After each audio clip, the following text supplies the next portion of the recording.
Good morning. चलिए देखते हैं how you solve the system of equation by using the matrix method. चलिए आप देखते हैं system of equation matrix method से कैसे सॉल्व करते हैं। Application of determinant and matrices, जैसा कि आप मैट्रिक्स और डिटर्मिनेंट पढ़ चुके हैं, इसका सबसे अच्छा एप्लीकेशन क्या है, इसका हम सिस्टम ऑफ इक्वेशन में कैसे इसको सॉल्व करने में यूज करते हैं। तो हम सिस्टम ऑफ इक्वेशन का एप्लीकेशन देखते हैं। सिस्टम ऑफ इक्वेशन कंसीडर करते हैं a1x b1y c1z equal to d1, a2x b2y plus c2z equal to d2, a3x b3y c3z equal to d3। ये हमारा सिस्टम ऑफ इक्वेशंस है। इसको हमें सॉल्व करना है, तो इसको हम इस तरह से लिख सकते हैं। इसको हम a लिख सकते हैं, a equal to a1 b1 c1 a2 b2 a2 b2 c2 और a3 b3 c3 e और x लिख सकते हैं, x लिख सकते हैं e x y z और b लिख सकते हैं, b लिख सकते हैं d1 d2 d3 e। ठीक, अब हम इसको इस तरह से लिख सकते हैं a x equal to b। इसको हम इस फॉर्म में लिख सकते हैं a1 b1 c1 a2 b2 c2 a3 b3 c3 और फिर यहां हम लिख सकते हैं x y z equal to, या हम लिख सकते हैं d1 d2 d3 e। इसको जब हम मल्टीप्लाई करेंगे तो e यही आएगा। आप देखिए फर्स्ट रो को मल्टीप्लाई करेंगे तो a1x plus b1y plus c1z equal to d1। ठीक वही है। दूसरा हम लेते हैं a2x plus b2y plus c2z, ठीक वही है। और a3x plus b3y plus c3z equal to d3, same वही है। तो इसको जब हम मल्टीप्लाई करेंगे तो यही आएगा। तो इसको हम इस तरह से लिख सकते हैं। ठीक, इस तरह से हम लिख सकते हैं। यहां देखिए ax इक्वल टू b। अब हम इसको यहां देखिए ax इक्वल टू b लिखते हैं, तो आगे हम क्या कर सकते हैं, इसमें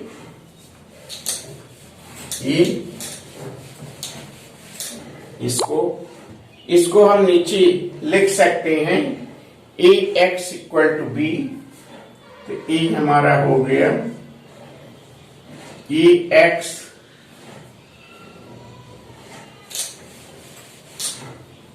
यहां देखिए ax equal to b, ax equal to b। अब हम इससे मल्टीप्लाई करते हैं, इसमें a इनवर्स से मल्टीप्लाई करते हैं a इनवर्स से। तो a हमारा हो गया e, इसमें मल्टीप्लाई करते हैं तो a inverse e A X equal to A inverse B. A inverse A I होता है, एक्स ए इनवर्स बी। तो ए हो गया हमारा एक्स ए इनवर्स बी। तो एक्स को हम फाइंड आउट कर सकते हैं A inverse B find out करके, इस तरह से, इस तरह से। तो एक्स को हम फाइंड आउट कर सकते हैं ए इनवर्स बी। और आप जानते हैं कि मैट्रिक्स इन्वर्टेबल होता है जब इनवर्स यूनिक होता है। मैट्रिक्स इनवर्स यूनिक होता है। A matrix is invertible if the inverse of the matrix is unique. It means that it is non-singular, that the matrix has the unique solution. So this matrix has the unique solution. The first, the matrix has the unique solution. जैसे कि आप equation में पढ़ चुके हैं, the matrix has the unique solutions. तो ये रहा आपका unique solution. और सेकेंड केस है, if A is a singular then what happen. A तो है, if A is non singular then matrix is the invertible. तो if A is non singular then matrix is invertible. तो if A is non singular, non singular के case में क्या हो गया, matrix is invertible and the system of equation has the unique solution if the matrix is non-invertible. Second case है, if A is singular, तो if A is singular, तो first case हो गया, तो if A is singular,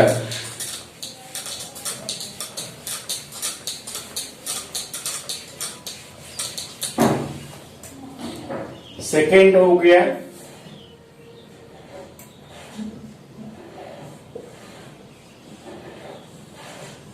if A is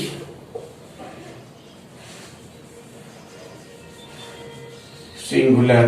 If A is singular, it means that what? Determinant A equal to 0. तो जब A determinant A equal to 0 आता है, तब हम invertible inverse matrix find out नहीं कर सकते। तो इन्वर्ट मैट्रिक्स जब हम फाइंड आउट नहीं कर सकते हैं, तो हम फाइंड आउट करेंगे क्या, एडजॉइंट ऑफ ए और बी। एडजॉइंट ऑफ ए और बी फाइंड आउट करेंगे।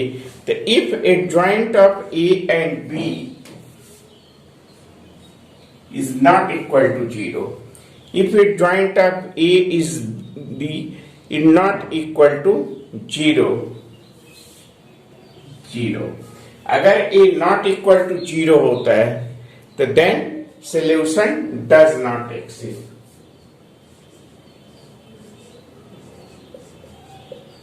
Solution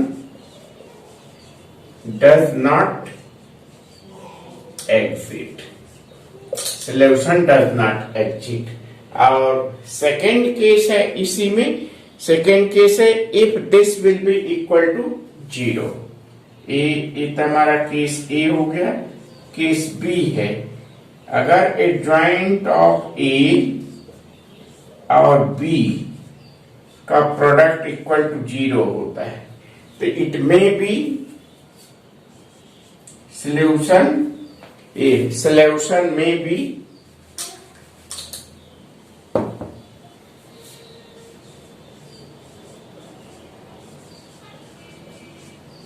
may be consistent or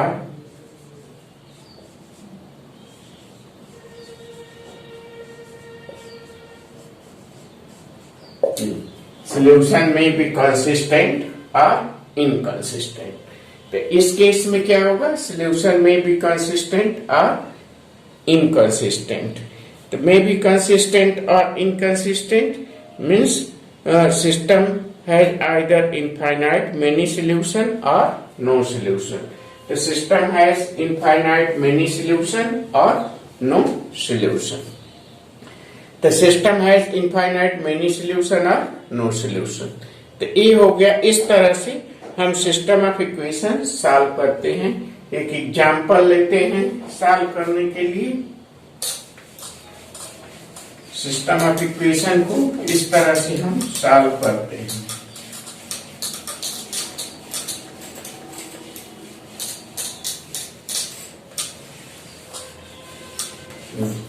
हम एक क्वेश्चन कंसीडर करते हैं सॉल्व करने के लिए सिस्टम ऑफ इक्वेशन का। ये 3x minus 2y 3x minus 2y 3x minus 2y plus 3z equal to 8। और दूसरा 2x plus y 2x plus y minus z equal to 1 और 4x minus 3y plus 2z equal to 4। इस system of equation को हमें solve करना है। तो इसमें सबसे पहले हम a लिख लेते हैं। ए देखिए हमारा ए, यहाँ हमारा ए हो गया। ए लिखते हैं। ये हो गया 3 minus 2 3 3 minus 2 और 3 हो गया। और 2 1 2 हो गया 1 minus 1। एक्स वाई जेड के कोफिशिएंट को हम लिख लेते हैं। ठीक, तो इसमें एक्स वाई जेड के कोफिशिएंट को हम लिख लेंगे। फिर 4 minus 3 और 2 ये हम लिख लिए। ये हमारा हो गया ए हो गया। और x, तो x तो ऑलरेडी है एक्स वाई जेड। x को हम लिख लिए x, यहाँ हम x लिख लिए। ए एक्स वाई जेड हो गया हमारा। और b लिख लिए। b हम लिख लिए 8 1 4 हो गया। ठीक, b लिख लिए 8 1 4 हो गया। अब हमें सबसे पहले फाइंड आउट करना है डिटर्मिनेंट a। तो डिटर्मिनेंट a हम फाइंड आउट करते हैं। यहाँ हम फाइंड आउट कर लेते हैं determinant a। Determinant a find out करते हैं। तो डिटर्मिनेंट a फाइंड आउट करते हैं। पहला हो गया 3 हो गया फर्स्ट रो और फर्स्ट कॉलम। फर्स्ट रो हो गया फर्स्ट कॉलम, डिलीट करते हैं। तो 2 1 हो गया 2 और माइनस 3 यहाँ हो गया -3 प्लस। इसके बाद माइनस हो गया और फिर हो गया -2 और फर्स्ट रो सेकेंड कॉलम। तो 2 हो गया हमारा 4 और 4 -1 तो प्लस हो गया 4 ये हो गया। फिर प्लस हो गया। इसके बाद 3 लेते हैं। 3 तो -3 2 -6 -3 and 2 -6 -3 and 2 -6 -3 and 2 -6 and -4 -6 and -4 -10 and 3 30 plus. यहाँ डायरेक्ट लिख देते हैं माइनस। यहाँ हम डायरेक्ट लिखते हैं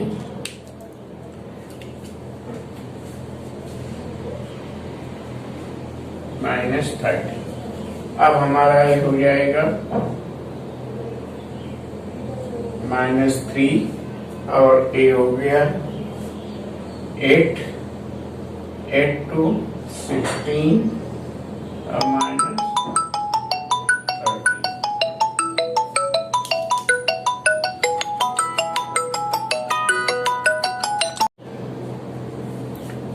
ए हमारा हो गया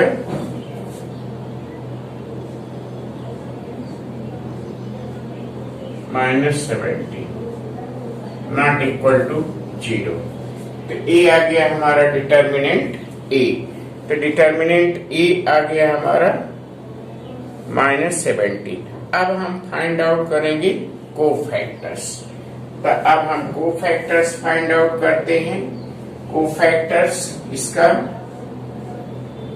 A11 फाइंड आउट करेंगे।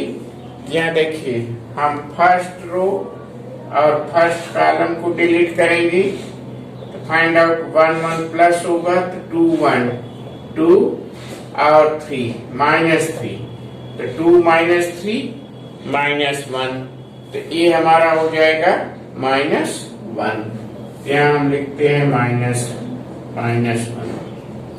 फिर A12 फाइंड आउट करते हैं।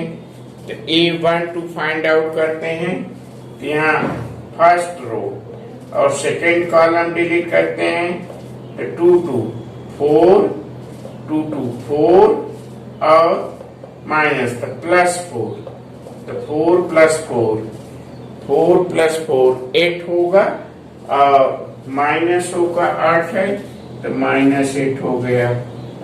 ए हो गया। फिर A13 तो A13 फाइंड आउट करेंगे।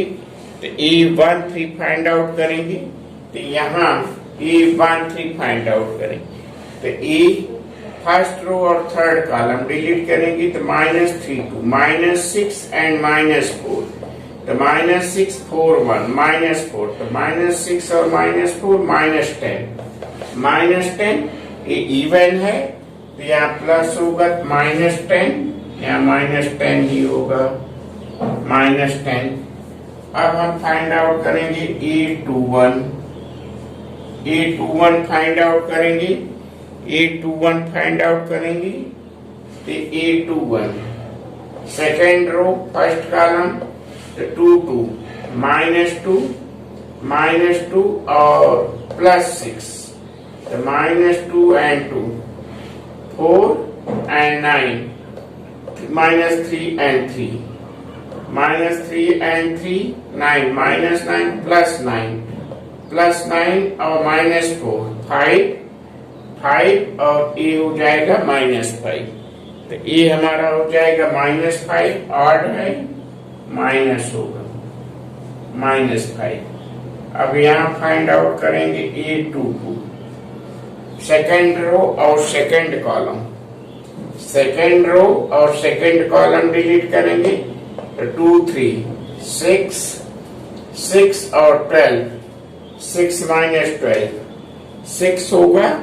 अब हम साइन देखते हैं 6 होगा और साइन नेगेटिव आएगा तो ए होगा हमारा -6 तो A22 हो गया -6 A22 हो गया -A2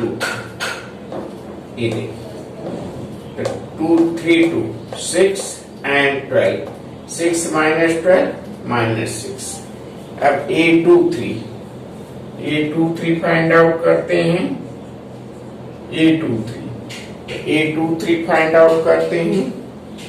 ए और ए फाइंड आउट करते हैं तो 3 3 -9 और 8 तो -9 और 8 -1 और +1 हो जाएगा। यहाँ क्योंकि पॉजिटिव होता नेगेटिव होता है तो +1 हो जाएगा।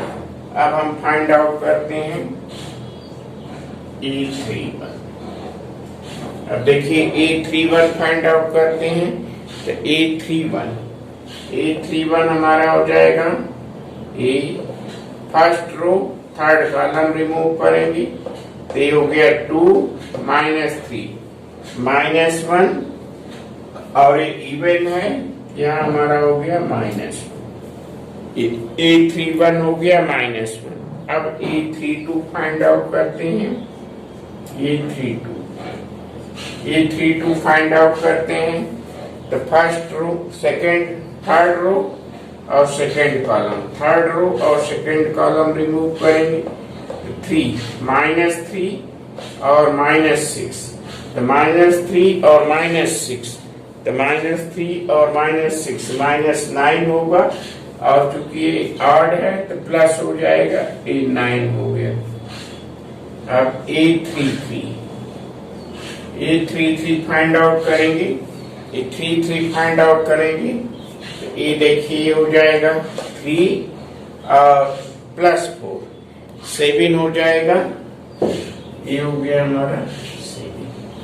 ठीक, अब हम लिखते हैं adjoint of A, adjoint of A लिखते हैं तो एडजॉइंट ऑफ ए, ये इनवर्स आ जाएगा हमारा।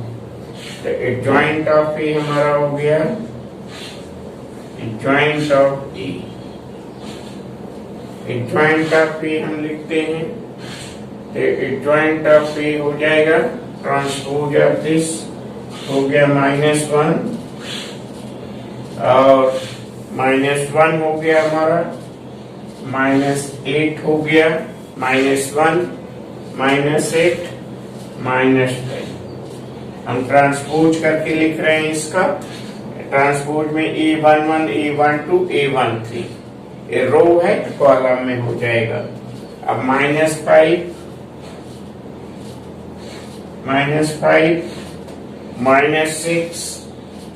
-6 और 1 हो गया, और यहाँ हो जाएगा -1 और 9 और ये हो जाएगा 7। ये हो गया हमारा एडजॉइंट ऑफ ए। अब ए इनवर्स हम फाइंड आउट करेंगे तो ए इनवर्स हो गया ये हमारा ए इनवर्स। तो ए इनवर्स में सिर्फ हम -1/-17 कर देंगे। ठीक, अब हम फार्मूला लिखेंगे x फाइंड आउट। तो x हमारा हो गया, x हो गया A इनवर्स B। हम A इनवर्स लिखेंगे तो A इनवर्स हो गया 1/-17 और 1/-17 1 adjoint of A inverse, 1 determinant A adjoint of A। तो एडजॉइंट ऑफ A हमारा हो गया ये -1 -5 और -1, -8 और -6 -9 -10 और 1 और A7। ये हो गया A इनवर्स। और B हम लेते हैं 8 1 और 4। ये हो गया हमारा B। ठीक, अब हम इसका प्रोडक्ट फाइंड आउट करते हैं दोनों का। तो इन दोनों का हम प्रोडक्ट फाइंड आउट करेंगे तो ये हमारा हो जाएगा, यहाँ देखते हैं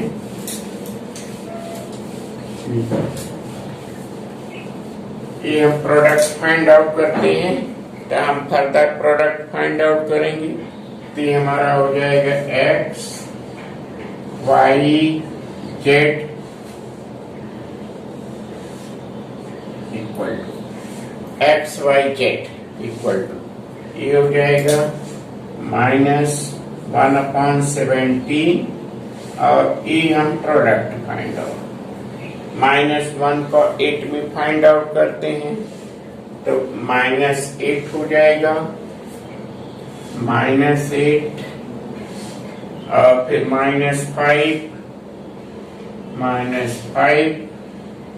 फिर -4 फिर -4 ये हो गया। अब -8 को 8 में करते हैं, हो गया 64।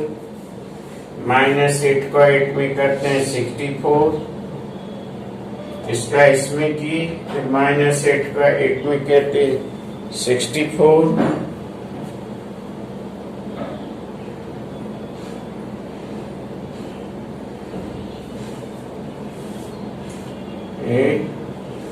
ये हमारा है 9, ये हमारा 9 है, सॉरी 9, -8 -6 9। तो -8 का 8 में करते हैं तो -64, और -6 का 1 में तो -6, और 9 का 4 में +36। और फिर -10 का करते हैं, -10 का करते हैं -10 और 8, -10 और 8, -80 हो गया। फिर 1 का 1 में तो +1 हो गया, फिर 7 का 4 में तो +28।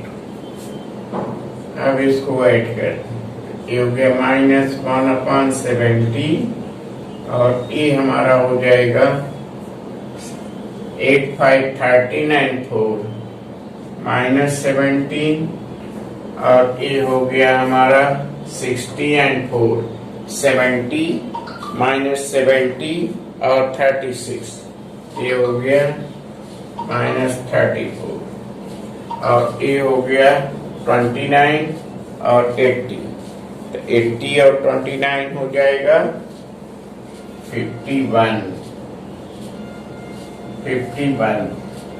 -51, तो ये हमारा आ गया ए।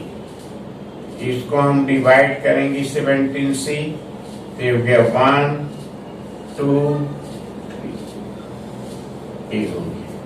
तो एक्स वाई जेड का वैल्यू आ गया, ये हमारा आ जाएगा, एक्स वाई जेड का वैल्यू आ गया, एक्स का वैल्यू आ गया 1, वाई का वैल्यू आ गया 2, जेड का वैल्यू आ गया 3। ठीक, तो इस तरह से हम एक्स वाई जेड का वैल्यू सॉल्व कर सकते हैं। ठीक, तो इस तरह से हम मैट्रिक्स मेथड से सॉल्व कर सकते हैं, और ऐसा सॉल्व करने के बाद हम सिस्टम ऑफ इक्वेशन चेक कर सकते हैं। इसमें वैल्यू रखेंगे एक्स वाई जेड का, हम देखेंगे कि हमारा सिस्टम ऑफ इक्वेशन को सेटिस्फाई करता है। इसी बेसिस पर दूसरे क्वेश्चन है आपके एक्सरसाइज 4.6 में, आप कोशिश करिएगा। 4.6 में कुछ क्वेश्चन तो सिस्टम ऑफ इक्वेशन है, इसके बाद एक वर्ड प्रॉब्लम है जिसमें कि आपको सिस्टम ऑफ इक्वेशन बनाना है, उसके बाद सॉल्व करना है। आप कोशिश करिएगा करने का, नहीं आएगा तो मैं और क्वेश्चन, अगर यदि आपकी इच्छा होगी तो करा दो। ठीक, और कोई प्रॉब्लम हो तो बताइए। ठीक, थैंक यू वेरी मच।